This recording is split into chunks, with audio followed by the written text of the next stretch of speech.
राज्य में खरीफ फसल पर सार जोगाण स्थितिर समीक्षा कले कृषि सचिव डॉक्टर अरविंद कुमार पाढ़ी।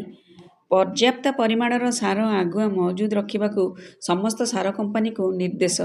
नकली सारर विक्रय कलाबजारी रोकने एनफोर्समेंट स्क्वाड्र चढ़ाऊ जारी।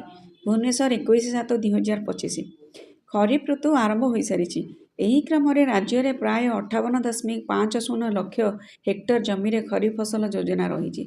କୃଷି ଓ କୃଷକ ସଶସ୍ତ୍ରୀକରଣ ବିଭାଗ ପ୍ରମୁଖ ଶାସନ ସଚିବ ଡକ୍ଟର ଅରବିନ୍ଦ କୁମାର ପାଢ଼ୀଙ୍କ ଅଧ୍ୟକ୍ଷତାରେ ଆଜି ରାଜ୍ୟରେ ଖରିଫ ଫସଲ ପାଇଁ ସାର ଯୋଗାଣ ସ୍ଥିତିର ସମୀକ୍ଷା ବୈଠକ ଅନୁଷ୍ଠିତ ହୋଇଯାଇଛି।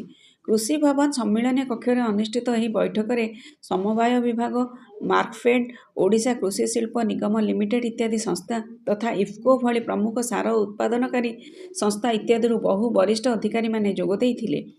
ପୂର୍ବ ବର୍ଷର ରେକର୍ଡ ପରିମାଣକୁ ଅନୁଧ୍ୟାନ କରି ସେହି ଅନୁସାରେ ଆଗୁଆ ପର୍ଯ୍ୟାପ୍ତ ପରିମାଣର ସାର ମହଜୁଦ ରଖିବା ପାଇଁ ବିଭାଗୀୟ ଅଧିକାରୀମାନଙ୍କୁ ନିର୍ଦ୍ଦେଶ ଦେଇଛନ୍ତି ଡକ୍ଟର ପାଢ଼ୀ। ଖରିଫ ଋତୁ ପାଇଁ ପ୍ରାୟତଃ ଅଗଷ୍ଟରୁ ସେପ୍ଟେମ୍ବର ମାସ ମଧ୍ୟଭାଗ ପର୍ଯ୍ୟନ୍ତ ସାରର ସର୍ବାଧିକ ଚାହିଦା ରହିଥାଏ। ଏହି ଚାହିଦାକୁ ମେଣ୍ଟାଇବା ପାଇଁ ଖରିଫ ଋତୁ ଆରମ୍ଭରେ ସରକାର ମାର୍କଫେଡ୍, ପ୍ୟାକ୍ସ, ଲ୍ୟାମ୍ପସ୍ ତଥା ଖୁଚୁରା ଡିଲରମାନଙ୍କ ପାଖରେ ବିଭିନ୍ନ ସାର ଯଥା ୟୁରିଆ, ଡିଏପି, ଏମ୍ଓପି, ଏନ୍ପିକେଏସ୍, ଏସ୍ଏସ୍ପି ଆଦି ଉପଲବ୍ଧ କରାଇବା ପାଇଁ ବିଭାଗ ତରଫରୁ ପର୍ଯ୍ୟାପ୍ତ ପଦକ୍ଷେପ ନିଆଯାଇଛି। ସେହିଭଳି ନାନୋ ସାର ଭଳି ଅନ୍ୟାନ୍ୟ ଇନପୁଟ୍ର ଟ୍ୟାଗିଂ ନ କରିବାକୁ ସାର ଉତ୍ପାଦନକାରୀଙ୍କୁ ସରକାରଙ୍କ ତରଫରୁ କଡ଼ା ନିର୍ଦ୍ଦେଶ ଦିଆଯାଇଛି। ଯେପରି ଚାଷୀମାନେ କୌଣସି ବାଧ୍ୟବାଧକତା ବିନା ସ୍ୱାଧୀନ ଭାବେ ଆବଶ୍ୟକୀୟ ସାର କ୍ରୟ କରିପାରିବେ।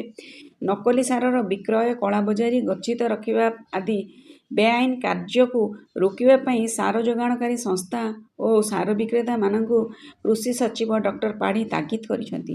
ସୂଚନାଯୋଗ୍ୟ ଯେ କଳାବଜାରୀ ଆଦିକୁ ରୋକିବା ପାଇଁ ଏନଫୋର୍ସମେଣ୍ଟ ସ୍କ୍ୱାଡ୍ସ ଦ୍ୱାରା ଚଢ଼ାଉ ଜାରି ରହିଛି। ନିୟମିତ ଭାବରେ ସାର ଖୁଚୁରା ବିକ୍ରେତା ଏବଂ ପାଇକାରୀ ବିକ୍ରେତା ପଏଣ୍ଟଗୁଡ଼ିକର ଅଚାନକ ଯାଞ୍ଚ ଏବଂ ଚାଷୀଙ୍କ ସ୍ୱାର୍ଥ ରକ୍ଷା ପାଇଁ ଯେକୌଣସି ପ୍ରକାରର ବେଆଇନ କାର୍ଯ୍ୟକଳାପ ଯାଞ୍ଚ କରି ରାଜ୍ୟ ସାର କାର୍ଯ୍ୟାନୁଷ୍ଠାନ ଗ୍ରହଣ କରାଯାଉଛି। ସାରା ଓଡ଼ିଶାରେ ସମୟାନୁସାରେ ସାରର ଯୋଗାଣ ସୁନିଶ୍ଚିତ କରିବା ପାଇଁ ନୂତନ ରେଟ୍ ପଏଣ୍ଟ ସ୍ଥାପନ ପାଇଁ ମଧ୍ୟ ବୈଠକରେ ଆଲୋଚନା ହୋଇଛି। ସମୃଦ୍ଧ ଓଡ଼ିଶାରୁ ରଜତ ମହାପାତ୍ରଙ୍କ ରିପୋର୍ଟ।